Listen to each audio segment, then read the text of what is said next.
ಮರದೊಳಗೆ ಮಂದಾಗ್ನಿಯ ಉರಿಯದಂತಿರಿಸಿದೆ, ನೊರೆ ಹಾಲಿನ ಒಳಗೆ ತುಪ್ಪವ ಕಂಪಿಲ್ಲದಂತಿರಿಸಿದೆ.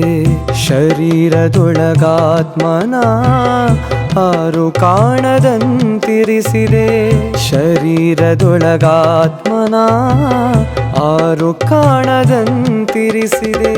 ನೀ ಬೆರೆಸುವ ಭೇದಕ್ಕೆ ಬೆರಗಾದೆನಯ್ಯ, ನೀ ಬೆರೆಸುವ ಭೇದಕ್ಕೆ ಬೆರಗಾದೆನಯ್ಯ. ರಾಮನಾಥ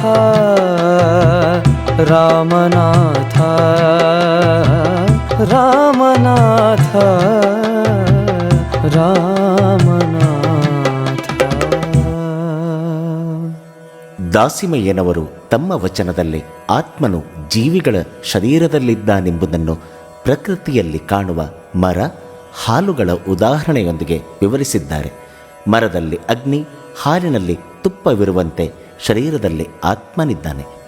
ಮರದೊಳಗಿರುವ ಅಗ್ನಿ ಹಾಲಿನಲ್ಲಿರುವ ತುಪ್ಪದ ಕ್ರಿಯೆಗಳಿಲ್ಲದೆ ನೋಡಲು ಸಾಧ್ಯವಿಲ್ಲ. ಹಾಗೆಯೇ ಆತ್ಮನನ್ನು ಕಾಣಲು ಭಕ್ತಿ, ಜ್ಞಾನ, ವಿರಕ್ತಿಗಳೆಂಬ ಕ್ರಿಯೆಗಳಿಂದ ಮಾತ್ರ ಸಾಧ್ಯ. ಅಗ್ನಿ, ತುಪ್ಪ ಮತ್ತು ಆತ್ಮಗಳು ಚೇತನದ ಪ್ರತೀಕಗಳಾಗಿವೆ.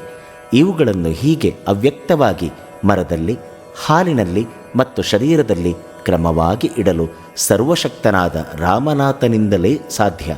ಮರದಲ್ಲಿ ಅಗ್ನಿ, ಹಾಲಿನಲ್ಲಿ ತುಪ್ಪವಿರುವಂತೆ ಶರೀರದಲ್ಲಿ ಆತ್ಮನಿದ್ದಾನೆ ಎಂದು ದೇವರ ದಾಸಿಮಯ್ಯನವರು ಹೇಳಿದ್ದಾರೆ.